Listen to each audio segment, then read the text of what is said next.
विधान परिषदेच्या स्थानिक स्वराज्य संस्था मतदारसंघाच्या 16 जागांसाठी निवडणूक कार्यक्रम जाहीर झाला। या निवडणुका गेल्या 3.5 वर्षांपासून रखडल्या होत्या। मागच्या दाराने आपलं स्वप्न पूर्ण करण्याच्या या संधीचं सोनं करायला अनेक जण इच्छुक आहेत। अहिल्यानगरमध्येही राजकीय हालचालींना वेग आलाय। या निवडणुकीसाठी नगरमध्ये सध्या फक्त 461 मतदार आहेत। त्यामुळे याच 461 जणांचा भाव काही लाखात जाणार आहे। ज्याच्याकडे ससा तो पारधी अशी सगळी ही निवडणूक होणार आहे। सहकाराचा बालेकिल्ला समजल्या जाणाऱ्या नगर जिल्ह्यातील स्थानिक स्वराज्य संस्था मतदारसंघाची निवडणूक दरवेळी लक्षवेधी झाली आहे। यावेळी ती अजून जास्त लक्षवेधी होईल अशा शक्यता वाढल्या आहेत। नेमकं काय होईल नगरमध्ये आणि कुणाचं स्वप्न पूर्ण होईल हेच आपण या व्हिडिओतून पाहणार आहोत। नमस्कार, मी अजय आणि आपण पाहत आहात अहिल्यानगर लाईव्ह 24। नगरी राजकारणाचं परफेक्ट अनालिसिस। विधान परिषदेची स्थानिक स्वराज्य संस्था मतदारसंघाची निवडणूक 2022 पासून रखडली होती। त्यावेळी स्वर्गीय अरुण काका जगताप हे नगरमधून शेवटचे आमदार राहिले होते। त्या दरम्यान स्थानिक स्वराज्य संस्थांच्या निवडणुका रखडल्याने इच्छुकांना आमदार होण्याची संधीही मिळाली नाही। नगर जिल्ह्याचा या मतदारसंघाचा इतिहास हा 1966 पासून 2022 पर्यंत चांगलाच रंजक राहिलाय। जिल्हा परिषद सदस्य, पंचायत समिती सभापती, महानगरपालिकेचे नगरसेवक, नगरपालिकेचे नगरसेवक, नगर परिषदेचे नगरसेवक आणि भिंगार छावणी मंडळाचे सदस्य अशा मोजक्याच मतदारांना या निवडणुकीत मतदान करण्याचा अधिकार असतो। मोजकेच मतदार असल्याने ही निवडणूक पहिल्यापासून रंगतदार होते। 1966 पासून 2022 पर्यंत या मतदारसंघाने नगर जिल्ह्याला तब्बल 9 आमदार दिले।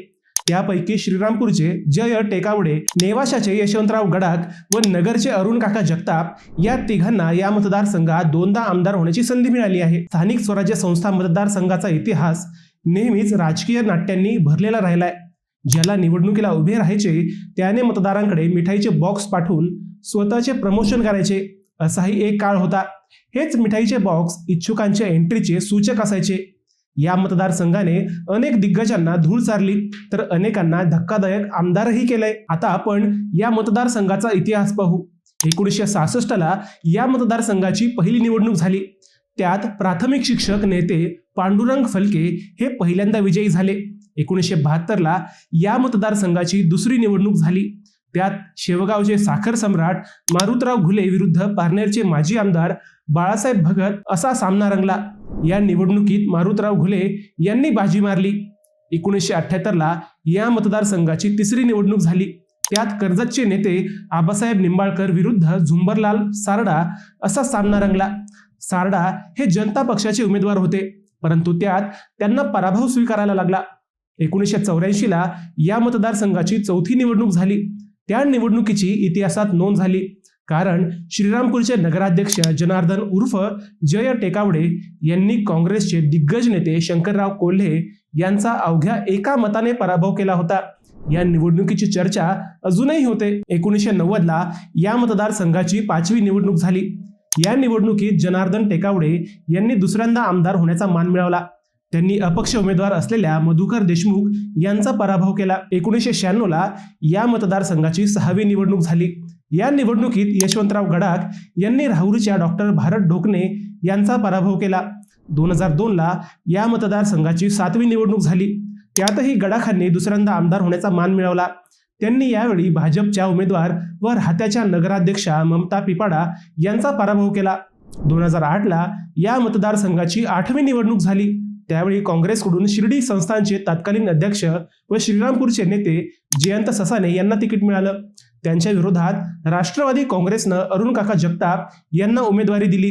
या निवडणुकीत अरुण काका जगताप यांनी बाजी मारत पहिल्यांदा आमदारकी मिळवली। 2014 ला या मतदारसंघाची 9वी निवडणूक झाली। त्यातही राष्ट्रवादीनं अरुण काका जगताप यांनाच तिकीट दिलं। यावेळी त्यांच्या विरोधात शिवसेनेकडून प्राध्यापक शशिकांत गाडे हे उमेदवार होते। या निवडणुकीत अरुण काका जगताप दुसऱ्यांदा आमदार झाले। त्यानंतर मतदारसंघाची निवडणूक झाली नाही। स्थानिक स्वराज्य संस्थांच्या निवडणुकाच रखडल्याने या मतदारसंघाची निवडणूकही रखडली। जिल्ह्यातील स्थानिक स्वराज्य संस्थेवर पूर्वी काँग्रेसचं, त्यानंतर राष्ट्रवादी काँग्रेसचं वर्चस्व राहिलं। आता जिल्ह्याची राजकीय स्थिती आणखी बदलली आहे। गेल्या 10 वर्षांपासून जिल्ह्यात भाजपची लाट आली आहे। 461 पैकी सर्वाधिक मतदार हे सध्या भाजपकडे आहेत। महायुतीत ही जागा राष्ट्रवादीकडे असली तरी यावेळी ती भाजपकडे येण्याच्या चर्चा सुरू झाल्या आहेत। कारण उमेदवार दिला तरी राष्ट्रवादीकडे विजयी होण्याइतकं संख्याबळ नाही। राष्ट्रवादीकडे जिल्ह्यात फक्त 50 मतदार आहेत. त्या उलट भाजपचं संख्याबळ हे सर्वाधिक 199 इतकं आहे. शिवसेना शिंदे गट, शिवसेना ठाकरे गट, राष्ट्रवादी काँग्रेस शरद पवार गट व इतर कोणत्याही पक्षाकडे निवडून येण्या एवढं संख्याबळ नाही. या निवडणुकीत निवडून यायचं असेल तर 231 मतांची आवश्यकता आहे. निवडून येण्या एवढं संख्याबळ कोणत्याही एका पक्षाकडे नसल्याने ही निवडणूक जास्त रंगतदार होणार आहे. त्यातल्या त्यात भाजप जादुई आकडा गाठेल अशाही शक्यता आहे. त्यामुळेच ही जागा राष्ट्रवादीकडेच राहते की भाजपकडे येते यावर निवडणुकीचं गणित अवलंबून राहणार आहे. या निवडणुकीत मोठा खर्च करावा लागतो असाही इतिहास आहे. पूर्वी फोडाफोडी करण्यासाठी किमान 1 लाख ते 5 लाख रुपये खर्च करावे लागायचे असेही सांगितले जाते. परंतु आता परिस्थिती त्याहून जास्त गंभीर झाली आहे.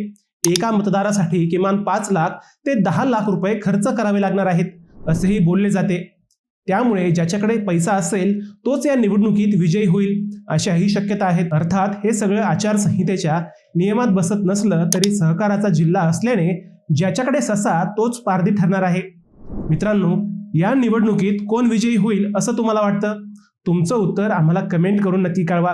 शिवाय व्हिडिओ आवडला असेल तर चॅनलला सबस्क्राईब करून व्हिडिओला लाईक करायला विसरू नका. पुन्हा भेटूयात नव्या विषयावर. तोपर्यंत सप्रेम नमस्कार.